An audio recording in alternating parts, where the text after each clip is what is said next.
If you want to get in on the action, we want to hear from you. Email us at faderoutemail@gmail.com with your questions, comments, picks, segment suggestions, you name it. We want to hear from you. We're on Instagram too. Slide in our DMs at Fade Route Podcast. Get at us.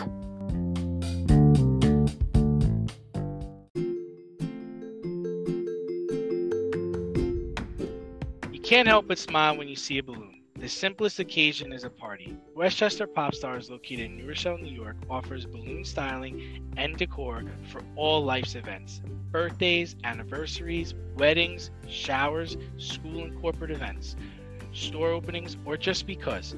Westchester Pop Stars takes balloons and shapes them into works of art, creating decorative installations for your special occasions. No event is too big or too small, and their custom personalization service is top-notch. Westchester Pop Stars is a private studio, quickly expanding. In-person consultation is by appointment only. Send an email to westchesterpopstars@gmail.com for more information or to schedule an appointment. No need to hire an event stylist. All you need is balloons. Currently servicing Westchester, Putnam, New York City, and Connecticut. To find Westchester Pop Stars, search for them on Instagram, Facebook, or Google. Welcome to the Fade Route with D and Z. Here are your hosts, D and Z.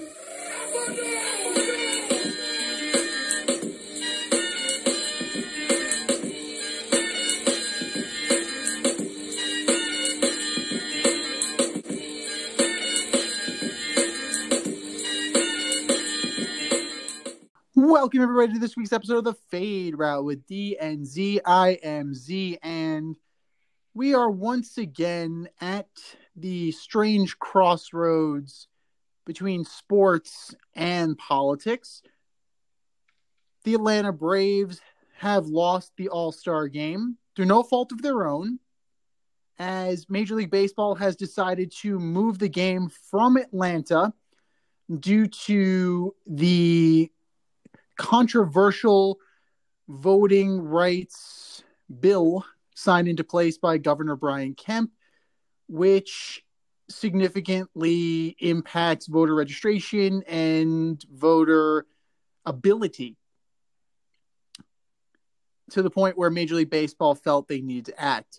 Rob Manfred was pressured to make the move and ultimately chose to benefit my new adopted home city of Denver.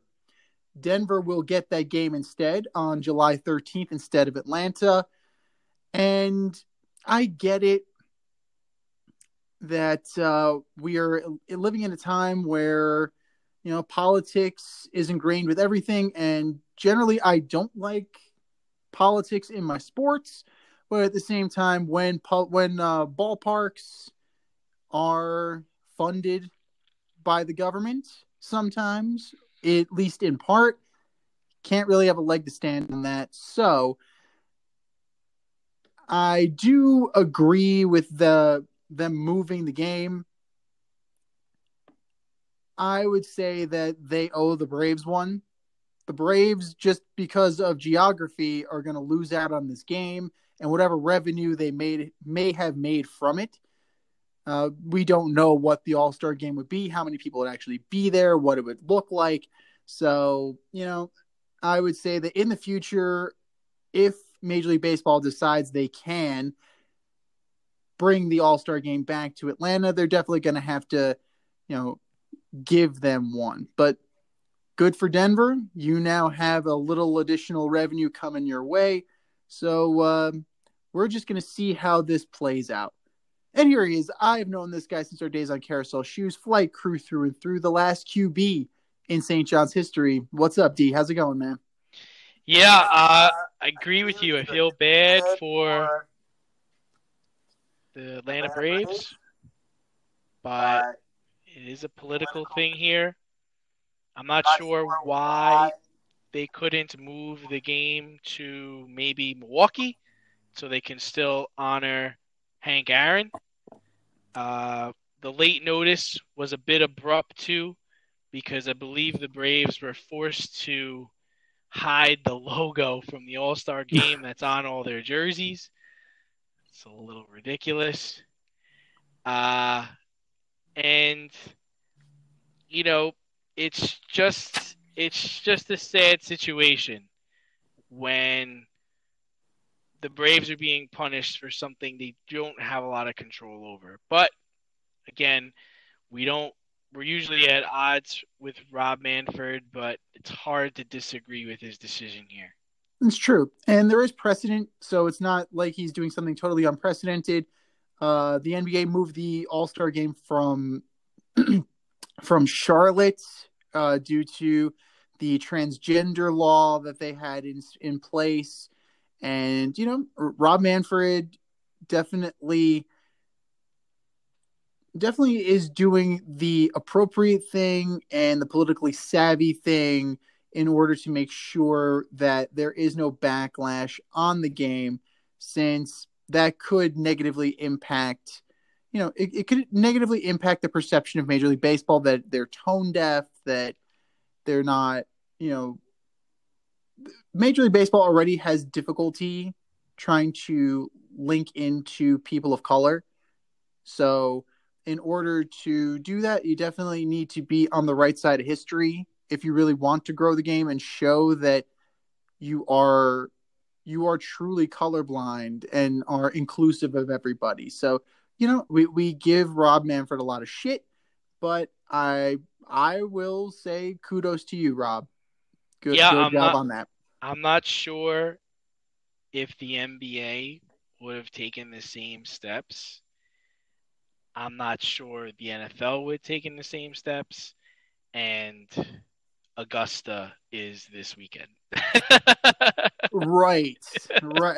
The Masters is this weekend. That's true. And it's one of those things that you can't move. You're not going to pick up an entire golf course. So, it's built around Augusta. There is no talk about that with the Augusta tournament happening. There is no talk about the Masters and how they might be tone deaf.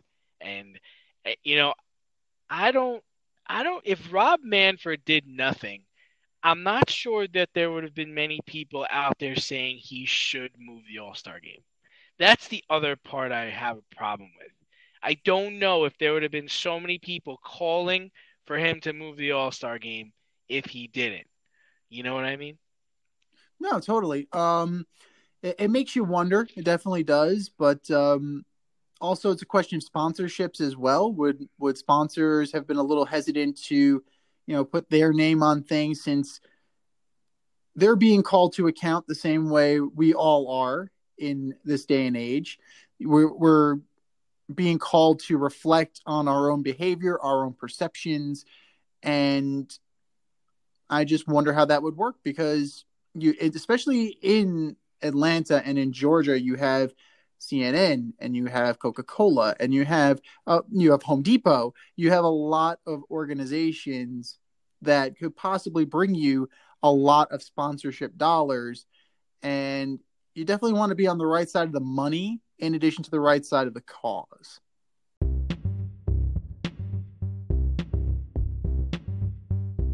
It's time for the fade-in, where we give a nod to the trending sports stories of the week.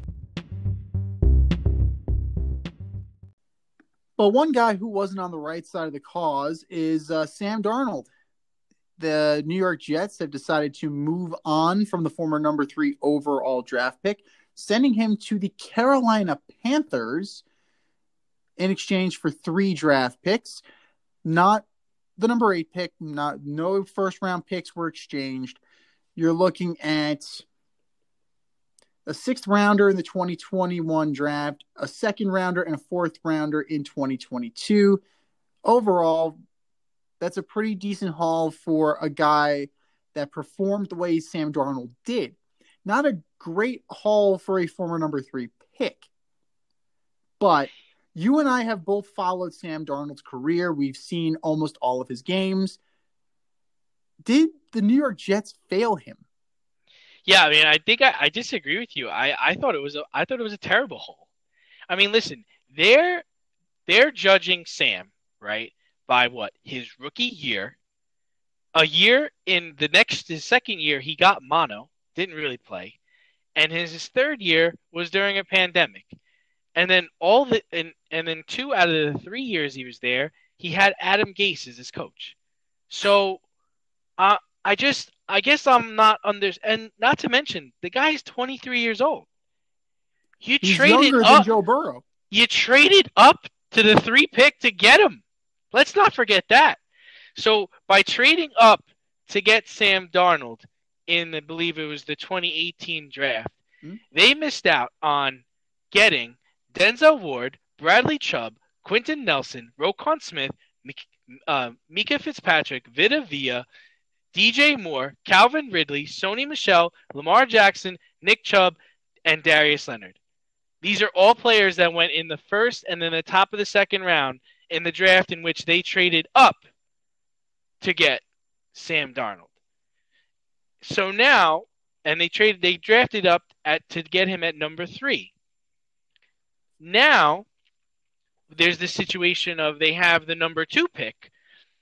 I don't see how we can believe that the same people who made this trade are going to be able to make the correct pick in this draft. If anything, what they should try to do is figure out who the 49ers want and take that guy. Because you've got a better chance of succeeding with that guy than the guy you're thinking about taking right now. That's true. I mean, talent evaluation-wise, we don't know what Joe Douglas is. The jury's still out on him. Robert Saleh, we know what he is as a defensive coordinator. He has never run the room as a head coach. But Joe Douglas had no loyalty to Sam Darnold. You know, Adam Gase had no loyalty to Sam Darnold. He was drafted by Mike Maccagnan. He was coached by Todd Bowles. And then when they decided to part ways with Bowles and Maccagnan, you know, it was kind of a tread water situation. But if you look at Sam Darnold's career numbers, yes, the injuries, yes, mono, yes, playing behind a shit offensive line, yes, with Adam Gase as your head coach and possibly getting in your head and messing you up entirely, the proof was in the pudding, and the pudding was not good. You're looking at a career record of 13-25. You know, you're averaging about a couple thousand yards. He's less than 10,000 yards for his career. 45 TDs to 39 picks. He struggled with that in college too, so it was a little bit of a reach when they took him anyway, but that's on the previous administration. Joe Douglas clearly evaluated Sam Darnold based on what he had seen and saw that he, could move on from him. And if you're looking at that kind of record and that kind of productivity, you take out where they drafted him, that they got what they could get for him. So yeah, but at the end of the day, you're entering into the same cycle, right? You drafted Sam Darnold, who was okay at best at USC, right? Yeah. Okay. Yeah. Todd Bowles is the head coach, the defensive guy. Don't really have an offensive-minded person there to kind of teach a guy how to be the quarterback in the NFL.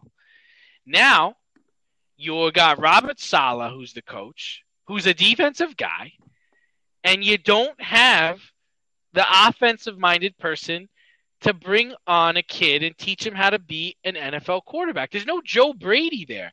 And so the original question you asked me is like, oh, did the Jets fail him? I was like, nah, I think the Jets did a great thing. They sent him to Carolina, where he's going to connect with Robbie Anderson again. He's got DJ Moore. He's got a top 10 running back. Like, we're going to find out a lot about Sam Darnold in the next 2 years because they're already trying to make an extension for him. Because he's a number 3 pick. He's a top 10 pick. That's what he was. What they did with him is what they did with him. I mean, I can't imagine that that's the best offer that they received. I find that very hard to believe. Because now you have a situation where, you're going to draft Zach Wilson and he's going to be better than Sam Darnold? Who are you surrounding him with that's going to make him better? Yeah, and that's the problem I have is that the Jets have all these draft picks now. They have all this draft capital, but they have to start from zero at the quarterback position and hope the guy doesn't die. Yeah, I, you definitely they are in this constant cycle now. But if reports are to be believed, this might not have been the only offer or the best offer they got because San Francisco was looking at Sam Darnold. yeah, And that would be a much better situation for him yeah. than the Jets or Carolina. And the Washington football team was also looking at him, and that you can argue is at least on par with Carolina. Granted, Listen, yeah, I mean, listen, you got the 49ers, right? They're sitting at 3. Now, in the last couple of years, they've drafted Brandon Ayuk, Nick Bosa, Deebo Samuel. I think they know a little bit about drafting players, okay? So if the 49ers are sitting at 3 and they're like, yeah, we don't need to trade up to 2. If you're the New York Jets, that has to make you extremely nervous. Because if they're okay at 3, that means that either they're okay with getting one of the 2 guys they want, or they know you're going to miss this, right? Like if they're high-fiving in the draft room after you select your quarterback, you lost. You messed up. I mean, I would be so – and what I've been saying now, and I'm going to say it now more than ever, trade out of 2. Now is the time to trade out of 2. Get out of 2. Get out of 2 and trade back. And that's the other thing. You didn't even get the Panthers' first-round pick this year. So the Panthers not only got Sam Darnold, but if they're at 8, and let's say, for instance, Justin Fields or Mac Jones falls, hell, why not? Why not? Or if they're so inclined, they can even get maybe Pitts, or they can get a very competent player. Like, I commend the Panthers. Nice job. You swindled them because at the end of the day, Sam Darnold is an NFL quarterback. The guys being drafted after Trevor Lawrence are not NFL quarterbacks yet. They will be someday, but someone's going to have to teach them to do that. And I don't know if the Jets have the staff to do that because they didn't do it with Sam. They didn't really do it with Mark Sanchez. I don't see how they're going to do it with this kid. The last quarterback they developed was Chad Pennington. That should tell you something. They have a terrible track record, that is for sure. Carolina did a very good job giving up a little. They did give up something of value, and they brought in a 23-year-old quarterback. They brought in a guy who I'm sure is hungry to prove himself because he's got draft bust written all over him, or at least as of right now, he's considered a bust. And then they also have Teddy Bridgewater. That's another thing. You have the 8th overall pick. You also have Teddy Bridgewater that you can either keep as a mentor to kind of show Sam Darnold the ropes kind of thing in Matt Rule's offense with Joe Brady, similar to, the relationship they had, albeit briefly, in camp with the Jets. And then you also have the 8th pick. So now you can either go best player available, or you could trade Bridgewater depending on the contract and how it is written. I think it was a 3-year deal, but it's really only a 2-year deal. So now he only has 1 year left on that contract. I think it's an option for that 3rd. He's now an asset that you can flip for maybe a 5th, maybe a 4th. You can kind of play around with that if you decide you don't want to take best player available and you want to invest in a quarterback. So the Carolina Panthers did a great job here. They did a great job. And you don't see the 49ers trading Jimmy Garoppolo. Granted, they haven't traded him yet, and they might be trying to trade him, but have they traded Jimmy Garoppolo, and he's making more money than Sam? No, you see the Atlanta Falcons traded Matt Ryan, and they're sitting at 4. They're in a perfect spot to take a quarterback if a quarterback falls to them. Rumor has it they're also exploring trade options for number 4. Carolina is going to start Sam, and they told Teddy, you could go seek a trade, but if you don't get one, we're going to keep you. Like, whatever. If you look at both of those players' injury history, it would make sense to keep both because neither one has finished the season. Why not? Why am I going to trade him? Why? Like, what was the rush to trade Sam Darnold? Like what you got, this lot of draft picks was so great. They're like, oh, we got to get rid of him right now. Come on. That's just ridiculous. But anyway, moving on. The Moving. NCAA championship wrapped up on Monday with the Baylor taking it to the Zags. What was your biggest takeaway from the NCAA tournament this year?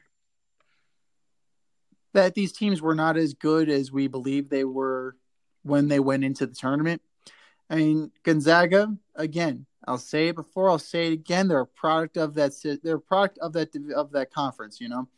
It's easy to kind of get ahead of yourself and just kind of pad your stats.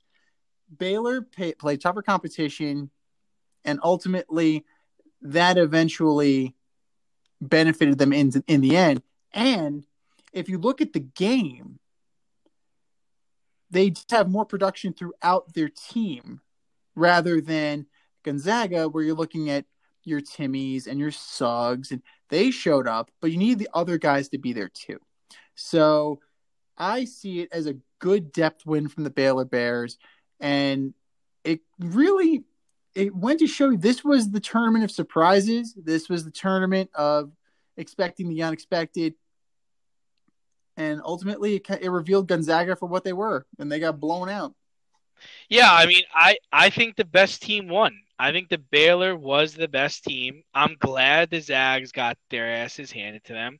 I think they were really feeling themselves after they beat UCLA, and they had taken out some of the other top teams that they faced.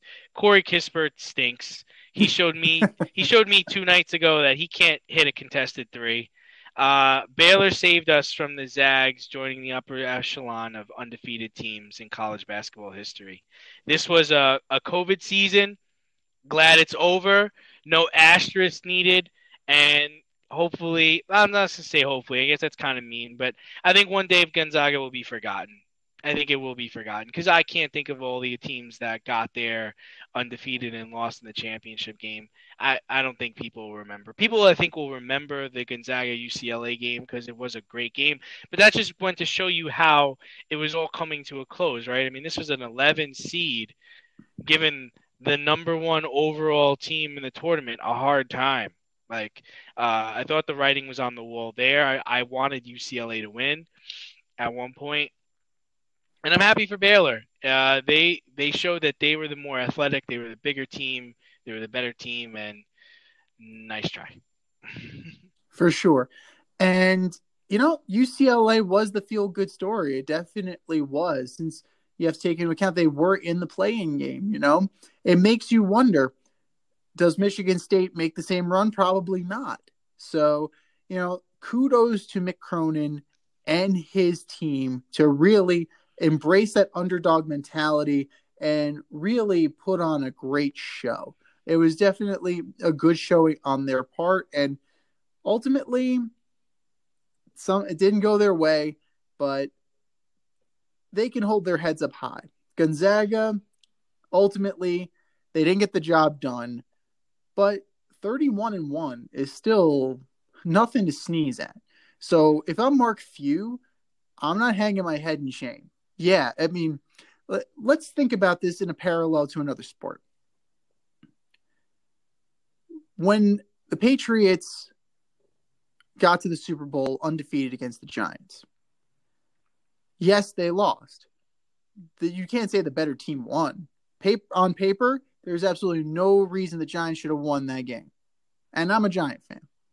But you still can't, granted, the result did not go the way you wanted to, but you can't throw the baby out with the bathwater. You can't throw out the 18 games that you won.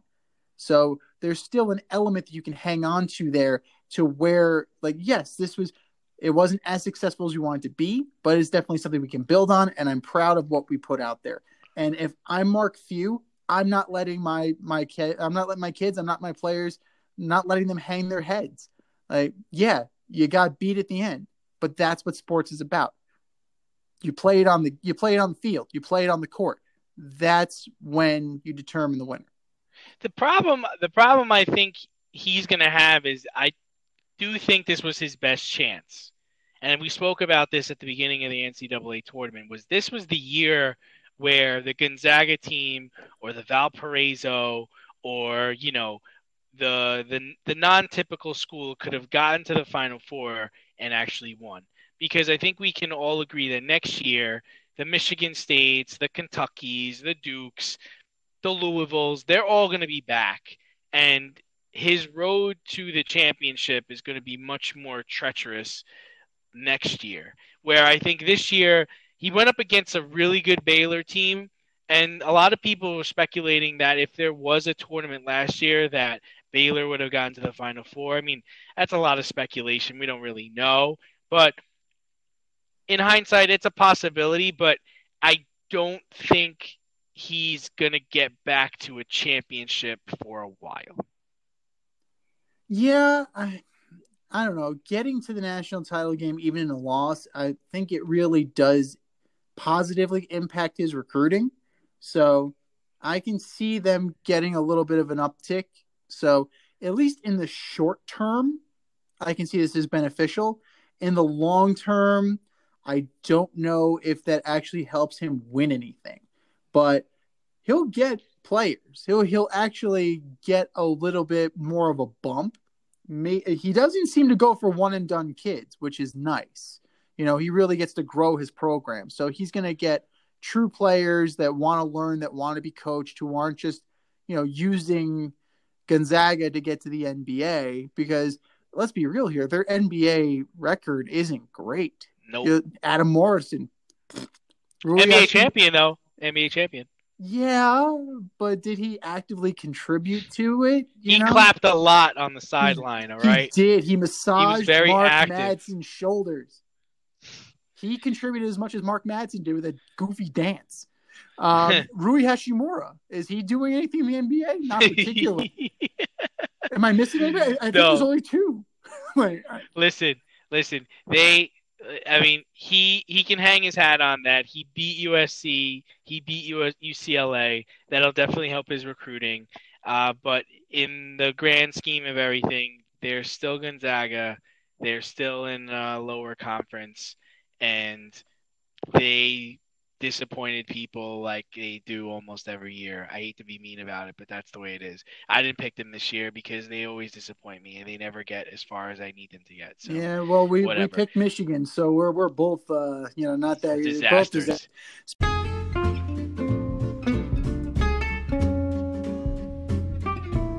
I'm getting hungry over here. Should have cooked up some dinner. And if you're looking for a new cooking show to binge, check out As You Eat It on YouTube, hosted by me, Chef Z. I invite you into my home and show you what and how I cook when I'm off the clock as a chef instructor. You're going to learn fun recipes and creative methods to empower and inspire you in the kitchen and take it to the next level.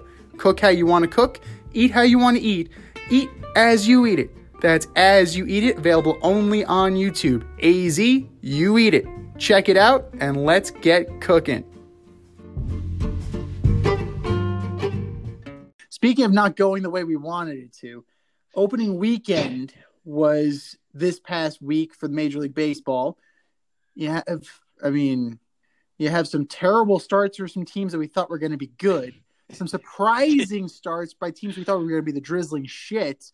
And a couple of interesting player stories. So ultimately, from this past week, we'll give it all the way up till today. What stood out most to you this season so far? Yeah, so there was three. Some of them are a little Debbie Downer, unfortunately. I was really bummed about the Nats and the Mets series getting canceled. I was really looking forward to seeing Scherzer and DeGrom go at it. That damn COVID took them out. The Yankees getting slapped by the Blue Jays was great. That was awesome. Oh my gosh. Oh man, who could beat that? And the All-Star game getting moved. I know we talked about it a little bit earlier, but yeah, I thought that kind of took a lot of the headlines away. But there was some great baseball played. I had a tough time on opening day because I stream my TV service these days, and I lost the Yes Network, so that was kind of rough. But we've rebounded since then, and it's been nice watching baseball. Totally. I mean, it's how can you not love baseball? It's perfect as it is. What surprised me the most is the combined 0-10 start that the A's and the Braves, teams that we expected to do damage, combined 0-10. Now, granted, the A's won today on a walk-off by Mitch Moreland, and the Braves swept a doubleheader. So these teams are in the win column. So second game was only 7 innings. Thank God. And the panda coming through. Pablo Sandoval sighting out, and he's performing. There's a Pablo Sandoval sighting outside of San Francisco too. So this is very rarefied air. Another thing, and he looks so heavy. It's great. Yeah, he's got that power back. The Orioles and the Tigers both hovering around 500 is surprising in a positive sense because both of those teams have been written off. And one player story that I think is really awesome is the Tigers' Akil Baddoo. Never played above A-ball. Had Tommy John surgery. Claimed on the Rule 5 draft. So they have to keep him or they're going to lose him. He's got to be offered back to his team. First pitch he sees, home run. Second game, grand slam. Third game, walk-off hit. It's clearly this league is too easy for Mr. Baddoo. Yeah. How about Ohtani hitting 102 on the gun and then hitting a 450-foot home run? I saw that live. That was amazing. That's crazy. And if he can deliver the goods on both fronts, the Angels are onto something here.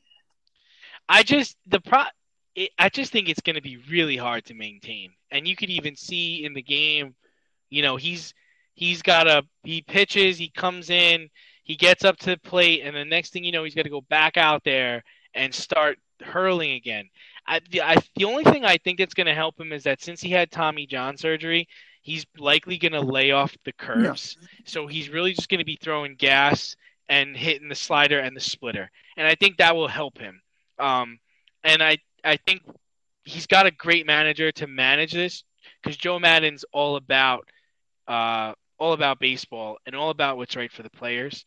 And I think he's going to manage it very well. The best thing to do is to give him breaks when he can, maybe pitch him on certain days, because he's one of their top 5 players. I mean, outside of Trout and Rendon, I mean, you can argue 3. He's a really special talent. I mean, he's a talent. It's unbelievable. And I believe for the first time in over 40 years, the Angels did not use a DH in that game because they let their pitcher bat, which is an American League team can do.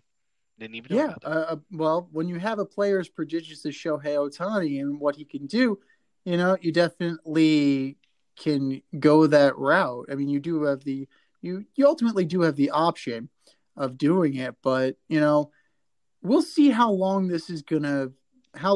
he can last because he's not posted an entire season yet. Like even in his rookie year, he didn't finish the entire season. So no. It's not a durability question because he was able to do in Japan. Let's just see what he can do and how he'll hold up. You already touched on this. The Mets National Series was postponed due to COVID. Fuck COVID. And ultimately, significant players from the Nats are on the IL right now due to this situation. Now, if a team has a significant breakout, one that they cannot, call up players to fill a taxi squad and all of that, if they cannot post a team, should they be forced to forfeit? I think so. We spoke about this at length in the production meeting, and you have 162 games. There is vaccines available at this point. We're all wearing masks. Everyone's doing their part. If by some crazy situation you have a breakout in your team, I think you got to forfeit the games. And it shouldn't be to the detriment of the team that you're playing that now, they're out 4 games or they're out 3 games or they're going to have to make this up or there's going to have to be double headers. I think we're at a point, and it's also early enough in the season where we can put this stipulation into play and see how it plays out. You don't want a situation where you're making up all these games on the back end, and teams are going to be exhausted for Agreed. And that's the thing. Teams are going to benefit from this because you're looking at Josh Bell, Kyle Schwarber, all of these guys that are on the COVID list now may not be on the COVID list when the series gets replayed. So, you play with the guys that are there, and if you can't field a team, that is on you. They should have been doing it since last year when the Marlins missed how many games in a row? And they were down to how many people to where they were holding open tryouts? No. Not only that, but then they wanted to make in the playoffs. Like, they figured it out. If the Marlins can figure it out, other teams can figure it out. Figure it out. You got farm systems of players.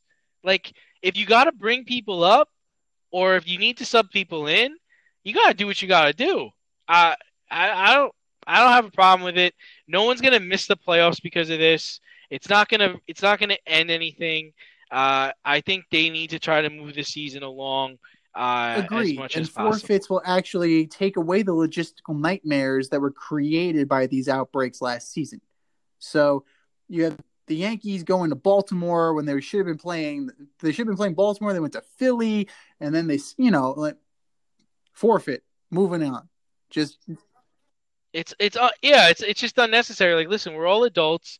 We've all got to deal with this thing. It's not you're not playing less games.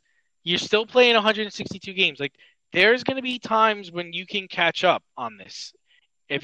What's the difference between you getting swept and maybe just taking 2 out of 3 or winning it 1 game out of 3?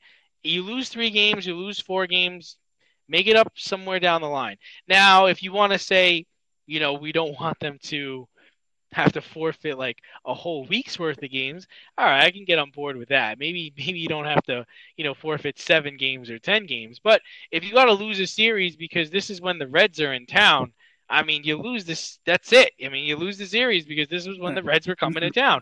Especially if you don't have anybody on your team. You've done everything you were supposed to do.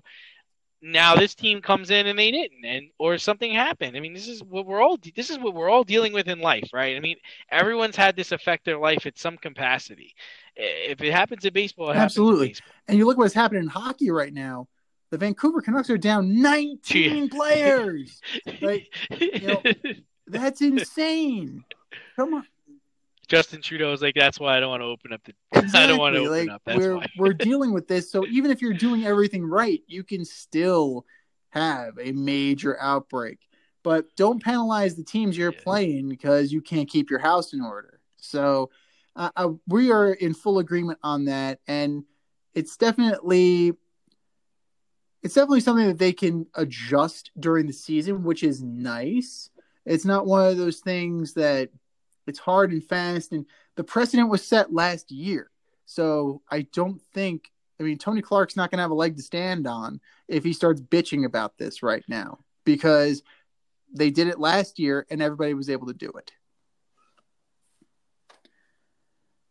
Now, in case you missed it, boys and girls, we've already had our first bench clearing incident and our first suspension.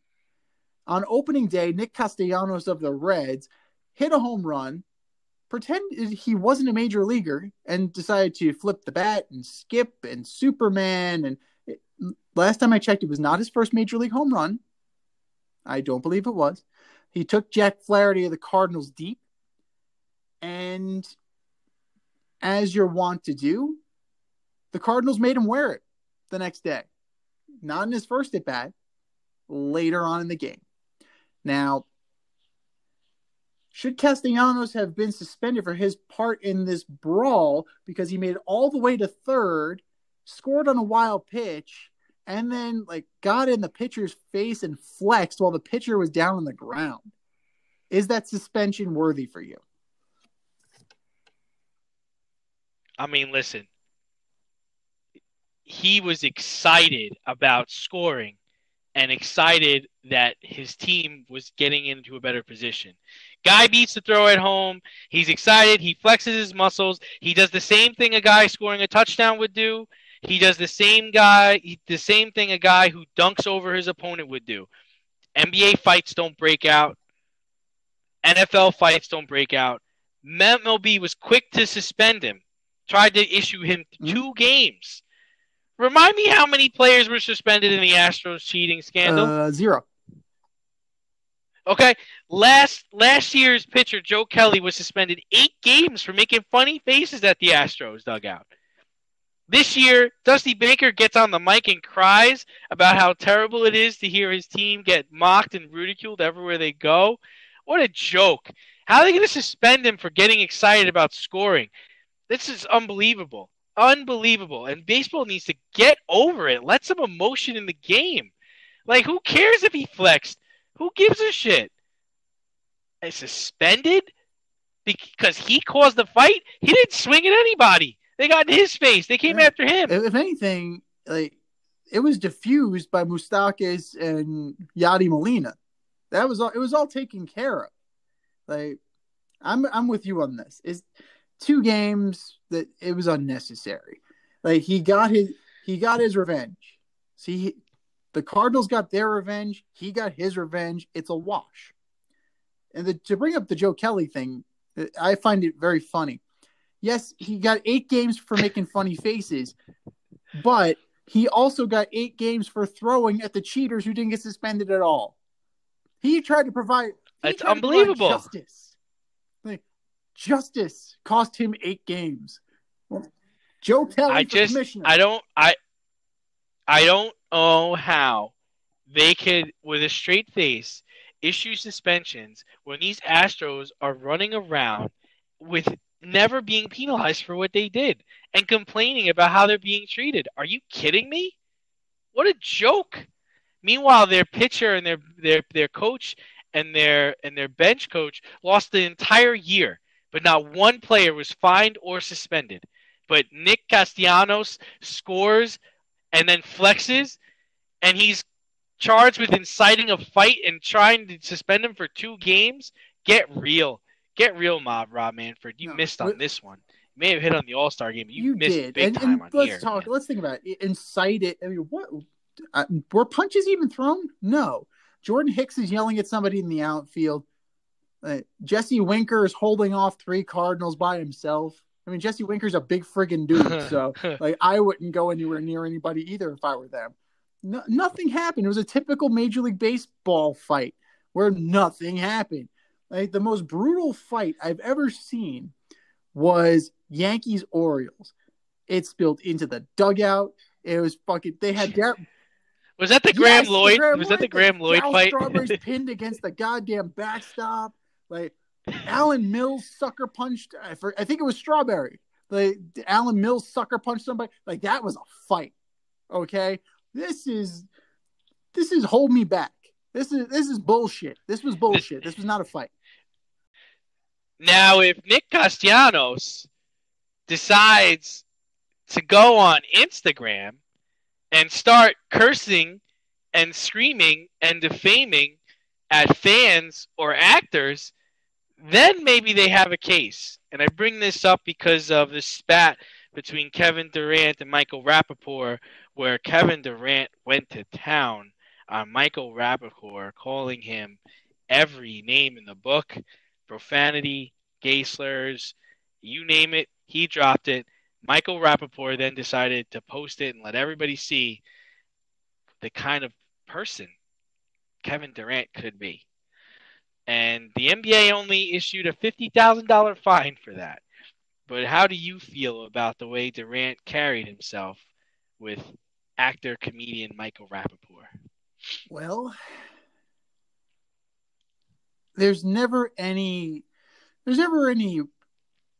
reason to go to that level. This stemmed from criticism that Rapaport actually levied towards Kevin Durant because of an interview he did on TNT. And for Durant to go scorched earth like he did, thinking, well, having the expectation of privacy because they weren't going back and forth in tweets. It was a DM. So, dude, you can't expect privacy online. And Deshaun Watson's also learning that too. So, Oh yeah, man, that's getting but bad. like he tried to do everything through DMs. He's deleting DMs. Like, nah, dude. Like, that's it. You cannot expect any level of privacy. What was Michael Rappaport right for leaking that information? Like, I don't know if it's right or wrong because this is. I mean, it's fine for him to peel back the curtain and show people who Kevin Durant really is, and they've known this about him for a while, that he's sensitive and he responds to his critics. And, he has he still has the burner accounts. According to the New York Times, he did an interview with them, says he still has them. Of course he does. Of course he does. So if you're going to have rabbit ears like that, you can't expect any level of privacy. And ultimately, $50,000, he's already out. So it's not like they're going to suspend him. Like, he's already hurt. So $50K for going Myers Leonard on steroids. I mean, that's fine. I'd say it's fine. I mean, I guess I just have a problem with really Michael Rappaport going public with it, especially since we're learning that they actually have a history of going back and forth with each other. Like, this isn't the first time. They've done this in the past. And my whole thing is if Michael Rappaport is going to go after a player like that, I don't know what kind of response you're expecting from the player. Like, if somebody direct messages me and gets in my face about the show and starts, cursing and saying profanity at me, I might go back at them. I mean, that's just a natural reaction. I'm a man, and I have some pride. And then at some point, you say, "Well, enough is enough." So, I think if this was just a random fan, I'd have a problem with it. But if you have a history with spatting with this guy, and now all of a sudden this guy decides to go public with that, that's kind of tough. He definitely deserved to be fined. He might even really deserve to be suspended the way he carried himself. But, you would think that some of this stuff was private, and it turned out that it wasn't. So hopefully he learns from this experience, sets a better example. And also, you have to take into account the nature of his apology. It was, "I'm sorry you saw that." So it's like, okay. Yeah, I saw that. So it's like, I'm not sorry I cursed this guy out and threatened to kill him and called him every homophobic and misogynistic thing I could think of. I'm sorry you saw that. I'm sorry that I peeled back the layer and you saw what was really there. That's such a bullshit, milquetoast, limp dick apology that it doesn't even warrant as an apology. And Kevin Durant's burners, come after me. That's fine. Well, the other part is like he's really feeling himself, right? I mean, he considers himself the best player in the league. He's gone to the Warriors and won. He's now with the Nets and their super team. And you would never see LeBron James carry himself like that, right? Like we wouldn't see LeBron come out. And we remember what happened in Atlanta earlier this year where a woman on the sideline was basically accosting him. And, he went back at her with some profanity, but not to the level of what Kevin Durant was doing. And I think if Kevin Durant wants to hold the title of the best player in the league, he should probably try to carry himself that way. I would agree. You definitely need to be above reproach, both on and off the court. And he already had a reputation. So that's the one thing. He's already had to do image rehab, and it doesn't look like it's taken. So, yeah, you let your play speak for you. If someone's attacking your game, you go out there and slay it. Like Michael Jordan did it, Tom Brady does it. You never hear anything about Mike Trout. He just goes out there and he plays his best. So that's the route you should be taking as a And you know professional that, I mean, athlete. they've been in spats before, like you said, but you know what Michael Rappaport's about. If you go on his Instagram, if you go on his social media, the guy, he's a disruptor. That's what he does. This is, basically he just laid a nice little bit of bait for you and you just jumped right on it. So you got to be smarter than that. You have to have thicker skin than that. And at this point, I don't know if Kevin Durant is going to be able to develop that. He's 32. He's not like, he's not a kid. I don't think that, you either have it or you don't. And to also be in the New York market when shit goes south, if I'm Sean Marks and I'm Steve Nash, I'm concerned about this.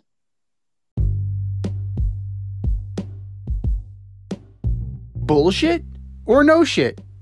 We're going to debunk this week's most controversial sports topics right now. All right, boys and girls, you know the rules. We have a statement. If we agree, it's no shit. If we disagree, it's bullshit. Bullshit or no shit, number one. The Chicago White Sox should trade for Charlie Blackmon. You texted this to me last week, and I immediately thought it was a great idea. But I'm gonna call bullshit on this only because I know the White Sox are struggling out the gate. They're 3-4. I think they're gonna come around. Kopech pitched an amazing game a couple nights ago. I just think the addition of Charlie Blackmon is really not warranted. Like, there are people out there. There's Cespedes. There's Nick Markakis. I keep arguing is a great pickup. I'm sure there's a guy they can bring up to play their left field. They don't really need to go and trade for Charlie Blackmon. The other thing they could do is also just wait until the trade deadline where there might be a half off sale. That's why I'm going to go no shit on this, because you still have plenty of time. Like, it's one of those things that you're not gonna. You don't need to. You don't need to rush. The Rockies are going nowhere fast, so it's not like it's not like you're going to have many takers for Charlie Blackmon. One, he's going to be 35 years old. Yeah, sneaky old. Is he really that old? Oh. Two, it's a Coors Field factor. But you look at his numbers. Yeah. A career 303 hitter, 179 home runs, a career 18, almost 19 WAR, if you believe in WAR. OPS, you're looking at an 864 career. That's pretty damn good. Now, what is he outside of Coors Field? I don't know. And I'm not willing to part with anything of substance to figure it out. That's me. And, could I possibly get beaten on this by a team? Sure. Possible. Anything's possible. But I'd rather wait it out and see what happens, because I don't know what this player is. Bullshit or no shit, number two. Francisco Lindor will retire a Met with multiple championships, and I will go no shit on this one just from the simple fact that Steve Cohen owns this team. If it was Fred Wilpon and Jeff Wilpon, I would say it's absolute bullshit. They would have nickeled and dimed, and first of all, they probably wouldn't even have made the trade. But with Steve Cohen here and his willingness to spend money, his desire to win, since he came from the ranks of the fans, right? I can see him reinforcing this team multiple times over, keeping Conforto, keeping Syndergaard, maybe adding a Trevor Bauer the next go round, because Bauer is going to be doing that again. Lindor, he's already proving dividends. Got the game-winning sacrifice fly last night. Good job. Playing a solid defense. He brings a winning culture and attitude wherever he goes. If they build around him, sky's the limit. I mean, one of the reasons why we brought this up is because, on the eve of really the league starting. He signed a 10-year, $341 million contract. So he's going to be with the Jets. I mean, he's going to God be with help the us all. Mets for a while.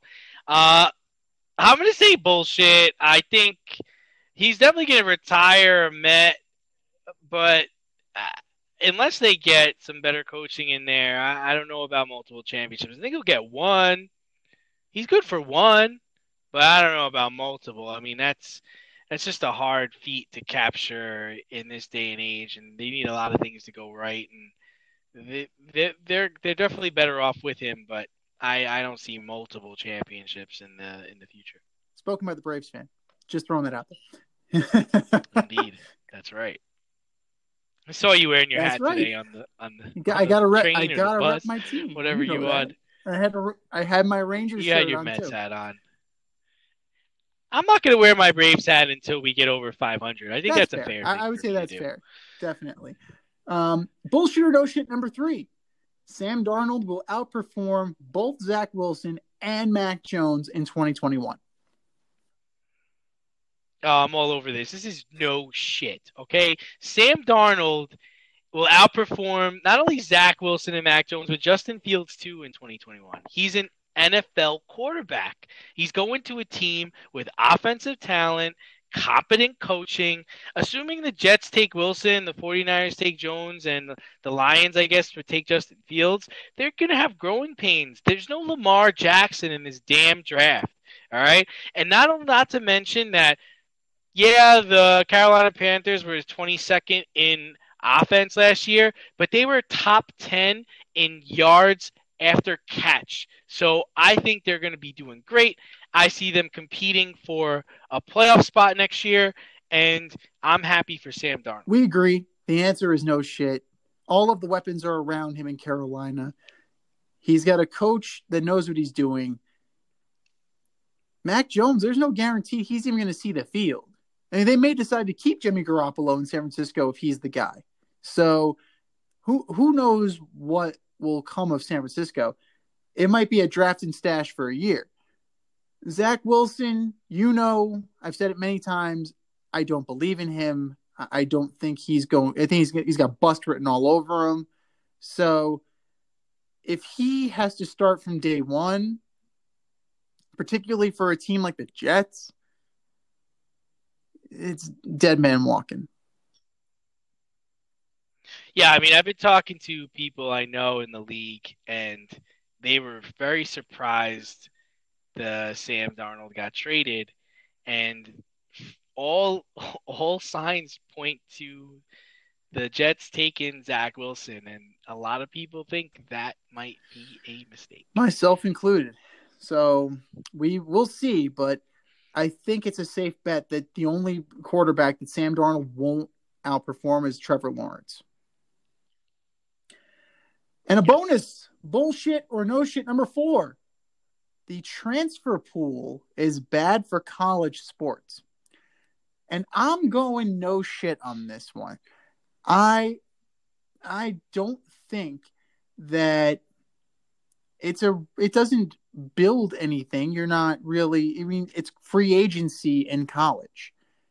And it bastardizes the sport even more, especially when you take into account that now they're going to, earn likeness rights, and it's becoming a minor league to the NFL. And I just don't like the fact that, I'm not playing, I'm going to go someplace else. Like, no, you signed on.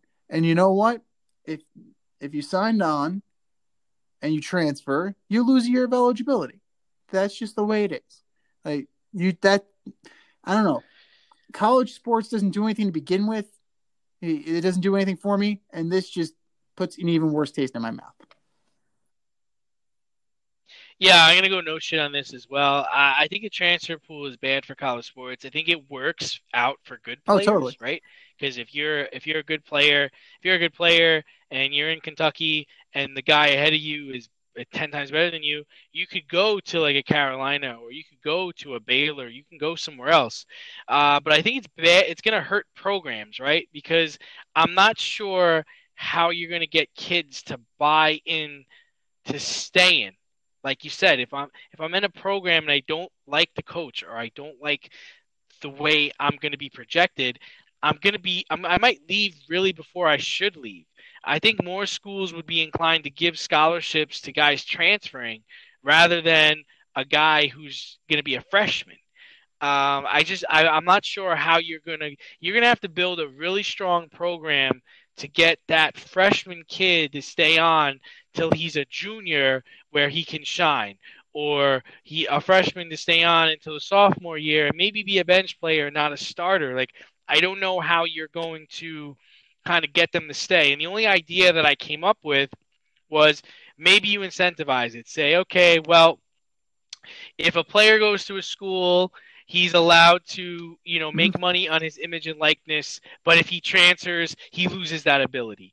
That might be the way to keep players from leaving, because I don't see if I'm a really good player, and like perfect example, Mac Jones. Mac Jones played behind Tua, and then he also played behind Jalen Hurts. It would have been easy for him to leave and like go to Florida or maybe go to LSU or go to Cal, but he wrote it out. He winded up becoming the starter, winning the national championship, and he's a projected top 10 pick. I don't know if it ends that way if the transfer pool was more spoken about or more available to him when he first started at Alabama. He not only was pushed in practice by Tua and Jalen Hurts, he was also being coached by that coaching staff. If you go through the transfer portal and go to, okay, if you end up at Oklahoma, great, you have Lincoln Riley. But what if you don't go to that school? What if you don't make it to a school that has a great coach and a good system that fits you? All of a sudden, like, okay, I'm starting now. Okay, that's great. I mean, it's very similar to if you go all the way back to Tebow and Cam Newton. Same thing.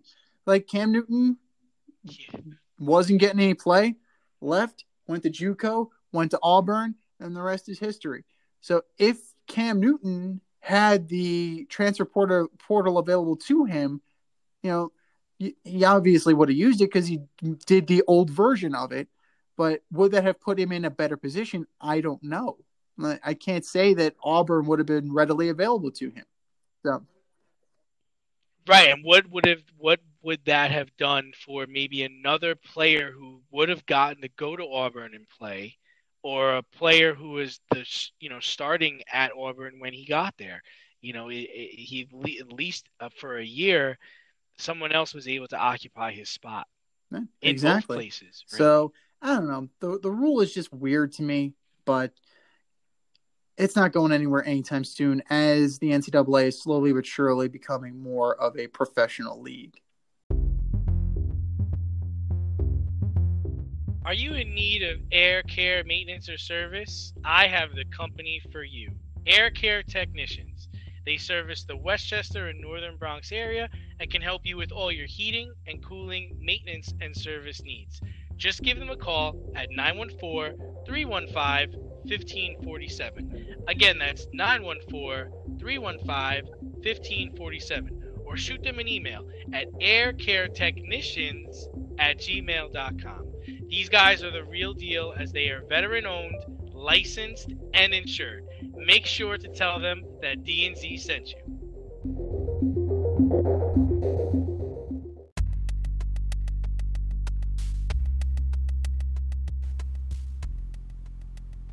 Order up! We're having so much fun ordering things up. We are branching out to sports movies. This week, we're doing the top 5 basketball movies of all time, from 5 to 1. Who you got, D? And this all comes out because the Space Jam movie is going to be coming out. And we thought about, what are our favorite basketball movies of all time? All right, so I'm going to start at number 5, and you're going to laugh at me. But I'm going to say the movie Forget Paris with Billy Crystal. He's an NBA referee. It's a love story.